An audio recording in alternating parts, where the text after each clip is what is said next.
Having trained over 100 athletes for special operations careers, I can say the 1.5 mile run is simultaneously the simplest and hardest event you will train for. On one hand, you know the exact time and distance, so there's no excuse for anything short of excellence. But man, is pushing through those final laps brutal. Fortunately, there is a step-by-step process that I guarantee will work if you're willing to put in the effort. But first, let me warn you, before I share these 6-week plans for beginner, intermediate, and advanced tactical athletes, you need to learn the science behind the run, because if you don't understand what energy systems are tested, you're likely to end up following some random plan that looks hard but does nothing to actually move the needle. So let's break down the 8 principles to crush your 1.5 mile run. Principle 1 is knowing what it actually tests for, which is your VO2 max and your lactate threshold. VO2 max is how much oxygen your body can deliver and use during intense exercise. The bigger your VO2 max is, the more power you can produce and sustain. And then lactate threshold. It's the max intensity or pace that you can hold before your body starts to develop a pump in your legs. The scientific jargon for the pump is blood lactate. That's what accumulates as you exceed your lactate threshold.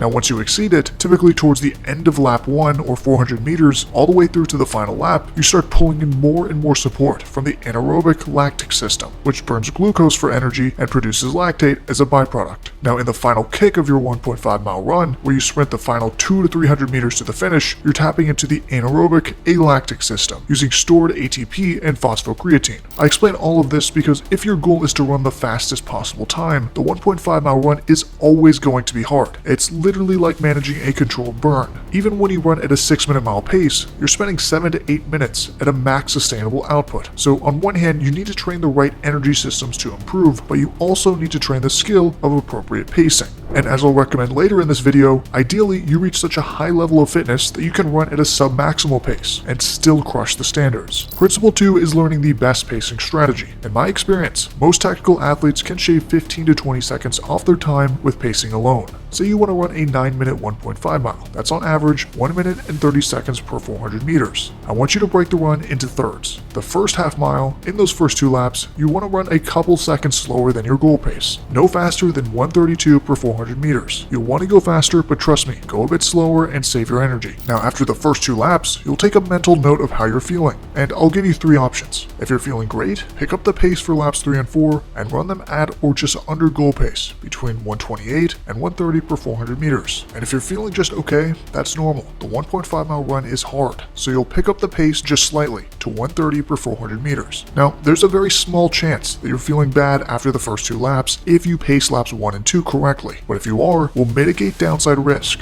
and maintain your current pace on laps 3 and 4 at around 132 per 400 meters. So now you're 1 mile into the run and you have only 2 laps left, and this is where it gets brutal. On lap 7, you need to understand that you're about 3 minutes away from the finish, and you need to hold the fastest pace you can sustain. That might mean goal pace if you're not feeling great, or it may be a couple seconds faster. Lap 8 is your final kick. At this point, your legs are screaming, your breathing is now in a state of hyperventilation, and every fiber in your body will be telling you to stop. But it's at this point you hold your pace for 100 meters and then sprint the final 300 to the finish because you have less than a minute left and you will finish strong. That is the perfect formula for running your 1.5 mile. In nearly every case, I found that guys will PR, but what's most important is that we mitigate downside risk by starting slow. Despite what people say about trying to keep up with the fast guys in your group's PST or IFT, if your cardiovascular fitness is below theirs, there is no amount of motivation or grittiness that will make you run faster. Alongside your pacing, the fastest way to improve is training at goal pace. Let's go back to that example of a 9-minute 1.5 mile. That's 130 per 400 meters. If your body isn't used to running that pace, you're not going to magically hold it when it matters. This is where intervals come in. You can break the total distance into smaller chunks with rest in between, so you repeat the exact paces you need to hit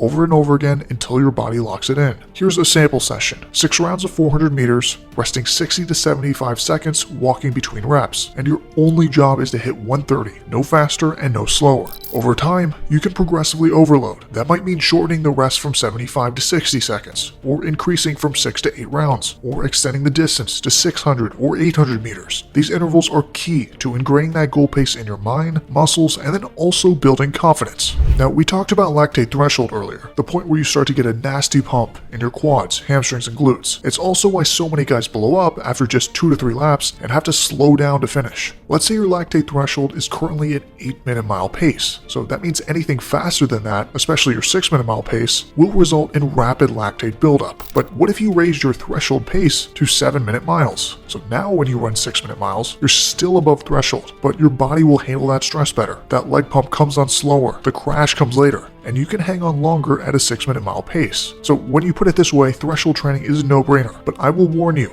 these threshold workouts I'm about to share are tough. Here's a few examples. You can start with 3 rounds of 800 meters at about 85 to 90% of max effort with a 400 meter jog between reps, and then progress all the way up to 4 1-mile repeats at your threshold pace with a 2 to 3 minute jogging rest in between. Your goal with these sessions is to sit right at the edge of your threshold pace so that your body becomes more efficient at clearing lactate. Principle 5 is developing your aerobic base. This is most impactful for improving your recovery, running efficiency, and increasing your tolerance to volume. The most practical application of this, like with threshold training, is raising the floor of your performance. So if today you can hold 10 30-minute miles at 80% of your max heart rate for an hour, and with dedicated aerobic training over the course of 6 to 8 weeks, we improve that pace to 9-minute miles at the same heart rate, you should see some carryover to your 1.5 mile time. But what's even more impactful will be the carryover to the threshold and goal pace sessions. You'll recover faster between rounds, have more energy on those intervals, and because of that, be able to tolerate more total work. Aerobic training can be tedious though, and it does take significant time to improve. To elicit the adaptations we're looking for will require typically between 45 to 90 minutes where you're running at or under 80% of your max heart rate. But what about actually running fast? So far we've talked about running goal pace or slower, but there's also a benefit to training max speed. The final 200 or 300 meters of that 1.5 mile run is something you can train for. Now this isn't going to be the difference between an 8 and 10 minute 1.5 mile run, but the ability to produce force, recruit fast twitch muscle fibers, and move efficiently at high speeds still plays a role in how fast and smooth your goal pace feels. I think of speed work like the icing on top of the cake, which is goal pace, threshold, and aerobic work. You can go without the speed work, but it will make everything else better. Now, because you're training strength, calisthenics, rucking, and potentially even swimming, I typically limit dedicated speed work to the end of our aerobic sessions, typically 3 to 5 100-meter sprints at about 90% effort. So by the end of your 80-minute aerobic run, your legs will be carrying some fatigue, and these strides will train your ability to turn your feet over fast, dial in your arm mechanics, and hold good form and speed even when you're tired. Principle 7 is that structure and intelligent training matters more than volume. I hear from a lot of guys who say that they need to run 40, 50, or even 70 miles per week to be successful at selection because they say they're not runners. But in my experience, that's just not true. Doing more does not mean you're going to get better results. You need a plan that targets the right energy systems, is sustainable, and also leaves you with enough energy to focus on the other areas of selection prep, like strength, rucking, and calisthenics. Here's what a well-structured week of training might look like. This plan can easily get you to a 9-minute 1.5 mile run. But guess how many miles per week this is? It's under 25. Now, leading up to selection, I do ramp up the volume for my one-on-one coaching athletes.